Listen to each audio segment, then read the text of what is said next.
Winning management strategies. There are three important parts to the success of every organization, yours included.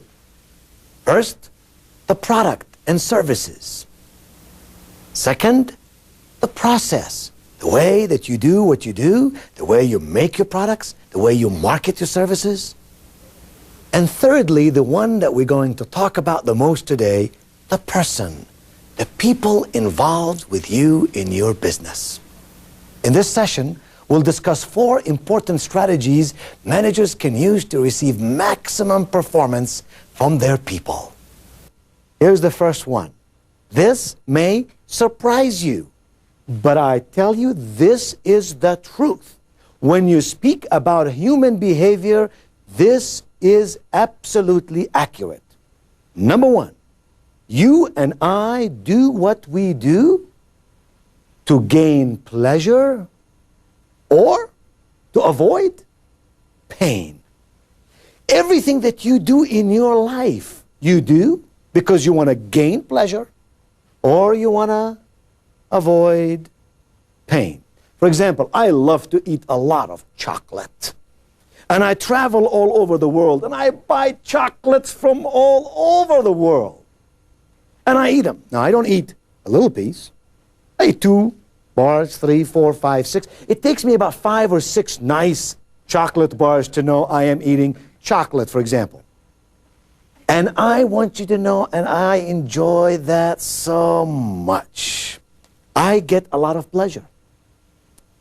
Do you know what happens to me after I eat that chocolate? I go from this position of pleasure to this terrible position of pain. I feel guilty and bad, begin to feel like I'm blowing up, I'm getting cholesterol, and I could die at any moment. Do you feel that way? You see, what happens is, I love gaining that pleasure, although it is momentary. It is only for a few moments. And then I sacrifice this long-term pain. Think of somebody who reports to you. Think of somebody who reports to you who is a procrastinator. Why do they procrastinate? Do they procrastinate because they don't know any better?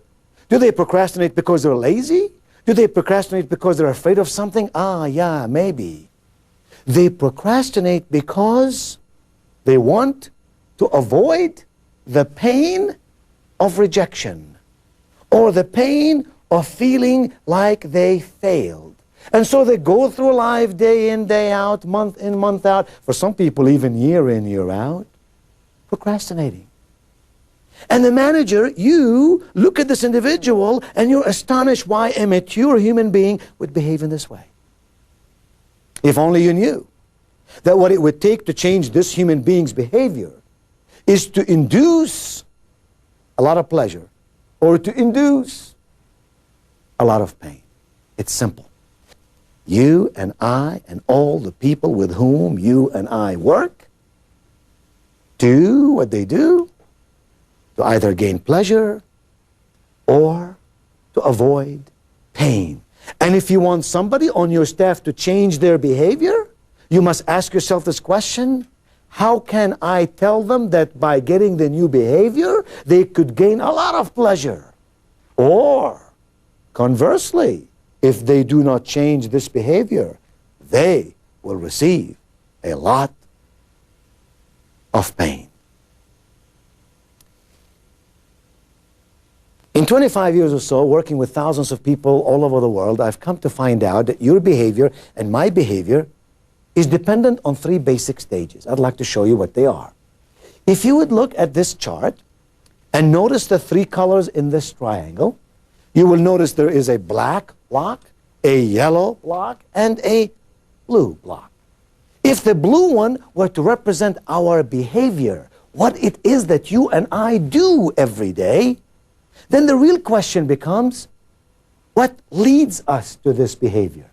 You see, if you could find out why do people on your staff behave the way they do, that is to say, what leads them to this behavior, and then if you could affect those 2 stages somehow, wouldn't you agree with me that you could change their behavior? Or better still, that they would want to change their behavior and be happy with it. Here's what happens. We behave the way we do because first we think, secondly we feel, therefore we behave. Please note that what separates our thoughts and our behavior are our feelings. You and I do what we do because of the way we feel. You see, if I feel like I'm going to gain pleasure, I might behave a certain way. If I feel the pain, I might behave in a different way. And if you want somebody who works with you to change his or her behavior, in fact, if you want one of your customers to change their own behavior, ask this question. What must this person feel first so they can behave in the way that I want them to behave? What must they feel first so that they can behave in the way that I want them to behave? That becomes the very foundation upon which you can build relationships with people. What we have said so far is that you and I do everything we do to gain pleasure or to avoid pain. And we have said that your actions, your behavior, comes out of your thoughts and your feelings. And we have said that your feelings, this yellow box, predominantly affects the way that you behave. So now, here's the question I have for you. If that is true, where do you and I get our feelings? Those feelings that we have, what is their source? Where do they come from? Because if you want to change the way I feel, you must first know where I'm coming from. In physics, we say for every action, there is an equal and opposite reaction. In psychology, we say for every stimulus, there is an equal and opposite response. I do something, you respond to it. I say to you, good morning, how are you? And you say, good morning to you, I'm fine, thank you. Stimulus, response. I do something to you that you don't like. How do you respond? Some people respond likewise. Other people might forgive. What are those feelings dependent on? If I were to pick up this pitcher of water, you can see it has roughly 1/3 to 1/2 filled with water. And if I were to take this pitcher and come to my friend here and unannounced and unexpected, some of you are beginning to enjoy this, huh? You'd like to see me do this. If I were to go over there and I were to pour the contents of this pitcher, all this water, merely on his well-groomed head, his face, his nice suit. And water comes dripping down his face, drips down from his nose, from his earlobe, from his mustache and beard. I have a question for you. How do you think my friend would respond? Let me ask you, if I may. What do you think that he would do if I were to throw that water on his head and his clothing? What do you think he'd do? Well, he would certainly get upset. He would get upset. And then look for a close towel. And look for a towel? To what? To dry himself? To dry himself. And then what? Would he cry then? No, he would probably go through a thought process. But what would he do? He dries himself and then what? Ask why you did it. Okay, interesting. What do you think he would do? He might go opposite. In this context, he might laugh. He might laugh. He might say, ha, ha, ha, I love this. Bring me another pitcher of water. Okay, but he would laugh. He might laugh it off and... He might think it's amusing. Right. Okay? Shake some water on you. Don't give him any ideas. What do you think he would do? Might get angry. Ah, he might get angry. How would I know that he's angry? He'd probably come off his chair. He would come out of his chair and... Perhaps go after you. He would hit me. Possibly. I'm a nice guy. You think he would hit me? It's possible, isn't it? It is possible. What do you think he'd do? Take a look at him. What do you think he'd do? Probably he would get embarrassed Oh, he would get embarrassed. and maybe pull away. He would get embarrassed and pull back? Yeah. Isn't that interesting? Would I turn asked- red and would turn red. Show it in his face. His face would become red, be embarrassed in front of his colleagues then? Very interesting. 4 of you said different things. What do you think you would do? Now let's think of the scenario. I bring the pitcher of water. I come to you, you're well-groomed, look nice. I pour it on you. Now you're all wet. What do you think instinctively you would do in response to that? Jump up, And? try to get the coat off, try to get dried off. Wonder what I'm going to do if I was out of town to compensate for being wet. Listen to his answer. His answer has had nothing to do with me. What he has just said is he would be more concerned about what he's going to do now that his clothes are all wet and he's out of town and he has no other clothing. I want you to notice something very interesting, though. The 4 of you, and even you, really now don't know what you would do. You wouldn't wager any money, for example, on what he might do. Even you don't know. Why is that? Here's why. You do not know what he will do, and he's not sure what he would do, because at this moment we are discussing this scenario at the thinking level. This is only a scenario. This is only a possibility. How probable we don't really know. So at this moment we think of it as an idea over there. But if I were to throw the water on him unexpectedly and unannounced, immediately where would he be? Exactly. He would behave. Why? Because immediately he would have certain feelings, and those feelings would automatically cause his behavior. Now, you may be right. He might punch me and hit me because his behavior was affected by his feelings. And then you know what? He might come right back and say, "Oh, I'm sorry, Nido, I didn't mean to do that." He would then think about it. A lot of times you and I do that. We feel, we behave, and then we think about it and we say, if I had to do this thing over again, I would do it differently.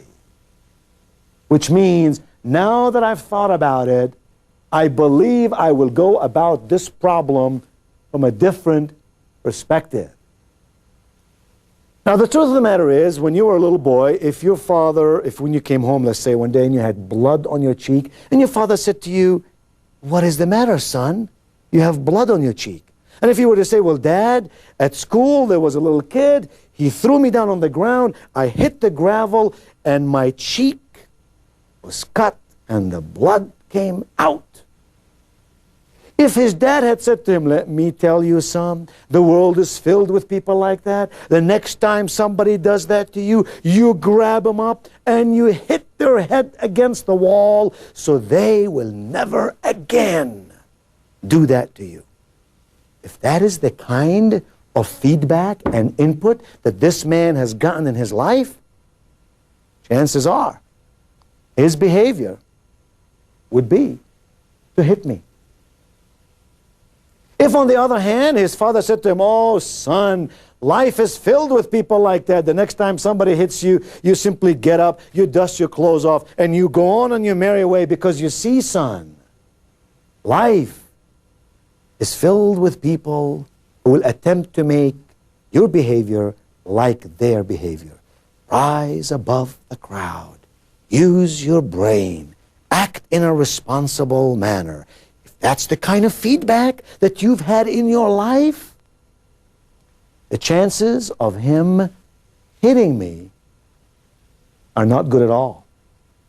The chances are, like some of you said, he will say, "Why did you do that, Nido? I can't believe you did that to me." He might even get up and quietly leave this room. But hitting me would not be in his consciousness. We said for every action there is a reaction. For every stimulus there is a response. The real question becomes, what causes that response? What creates those feelings within us so we behave in the way that we do? 3 things cause that response. Here they are. First one is called frame of reference. Your frame of reference. The places you've been, the people you've been with, the experiences you've had, all of those come into play as you behave.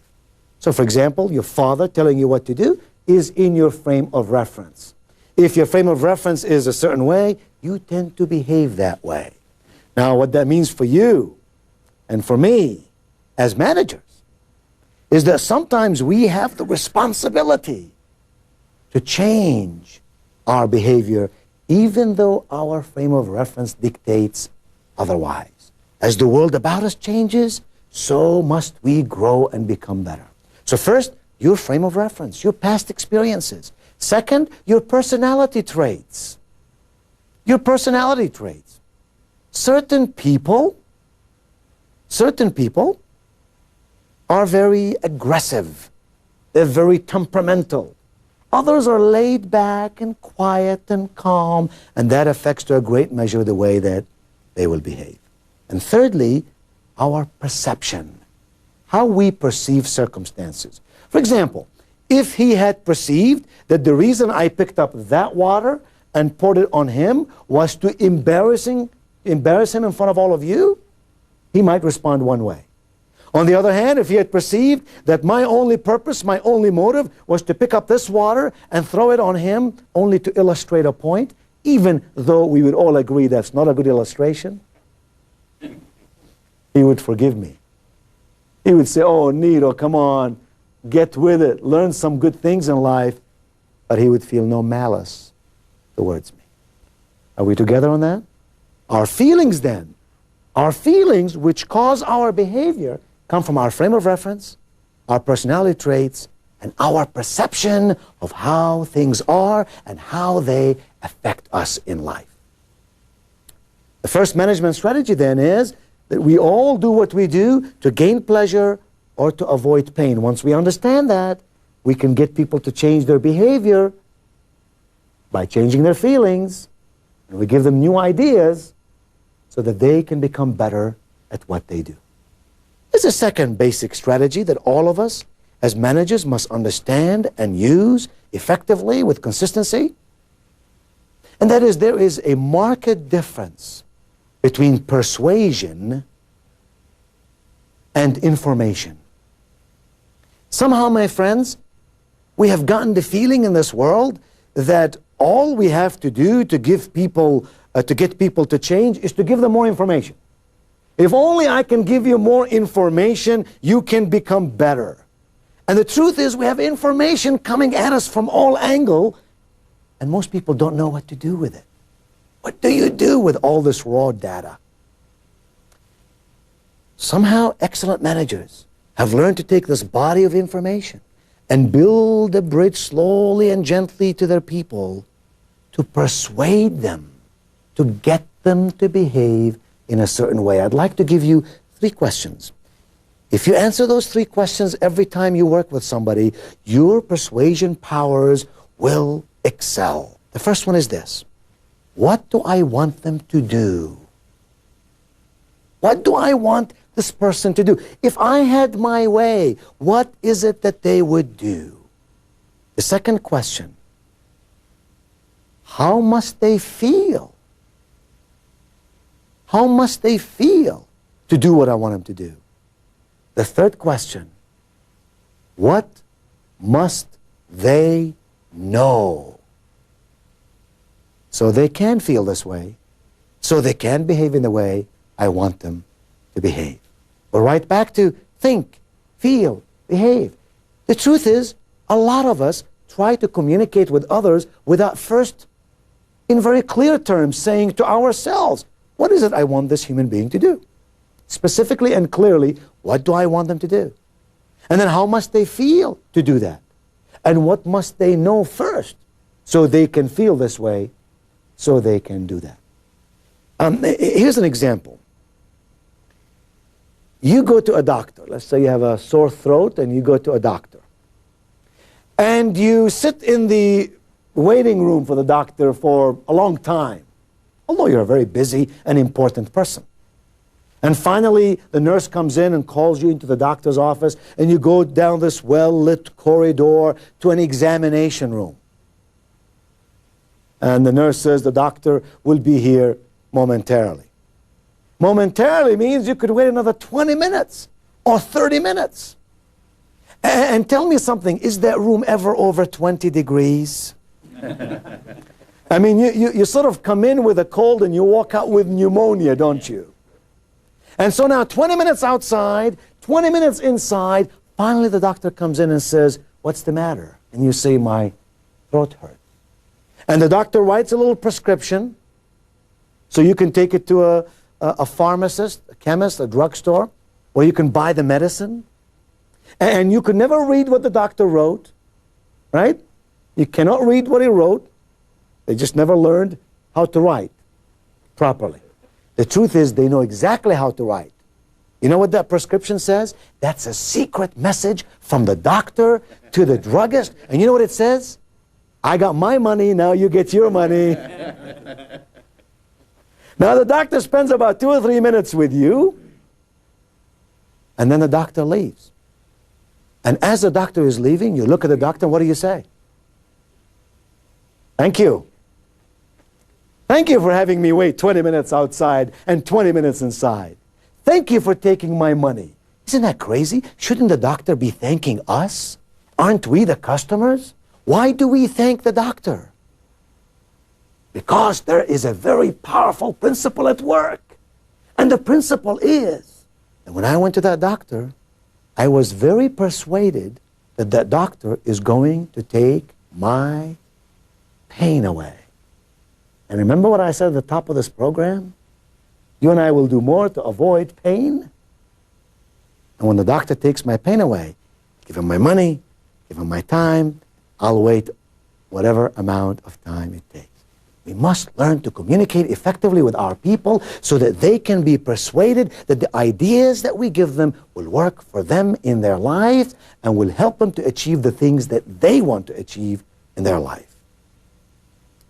The third principle is that managers today must know the difference between excuses and objections.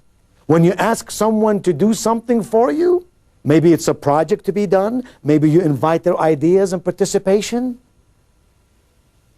Many managers do not know the difference between an objection and an excuse. Only 4 things happen when you ask someone to do something. They either say yes, or they ask you a question, or they give you an excuse, or they give you an objection. If they say yes, that's wonderful. If they ask you a question, you can deal with that. If they give you an excuse, you're in trouble, unless you know how to turn that excuse into an objection. Excuses might be things like, "I want to think about it. I want to talk to somebody about it. Let me look into it." In today's world, what do these questions mean? No results come out of statements like that. What we must do is see if the person is giving us a real objection. An objection, you can do something with it. You can provide them more information. You can help them set a strategy. You can show them how they can solve that problem. You can help them manage the journey. An excuse is a waste of your time. And the fourth management strategy that we must all understand, we must know the difference between solutions and agreements. You know, as a manager, you have a lot of power. And if I were reporting to you, I would be cognizant of the fact that you are my boss. And oftentimes we bring committees together or individuals together, and we solve a problem, but the solution does not bring together teamwork. The solution is not subscribed to by everybody in the group. So you have people leaving the meeting and saying, "Well, we'll do it that way, but that's not really the way I think we should do it." and somehow the performance of the individual becomes lesser and not as significant, not as productive, because they don't buy into the solution. So while solutions are important in technical areas, in behavioral issues, we need to work hard to bring agreements among people so that the fingers on one hand can work together to make things really work. My friends, you and I are living in a world that is moving and changing. You and I have opportunities like we never thought possible. You and I, as managers, can make things happen. We can help our organizations, we can help our people, and we, in the process, can help ourselves. We also must know that yesterday's ideas cannot be used today to solve today's problems. And today's ideas may not be sufficient to meet the challenges of tomorrow. And the smart manager is he or she who understands the basic principles that make for success in management today. Some of these strategies, as I've shared with you today, are simple to understand, useful in our lives, and can be enormously effective. So know that people do what they do to either gain pleasure or avoid pain. Understand that there is a major difference between persuasion and information, between excuses and objections, between solutions and agreements. And when you know those differences, and when you put them to work on a daily basis in your life, in your business, with your group, then you, my friend, you are moving onwards and upwards with excellence.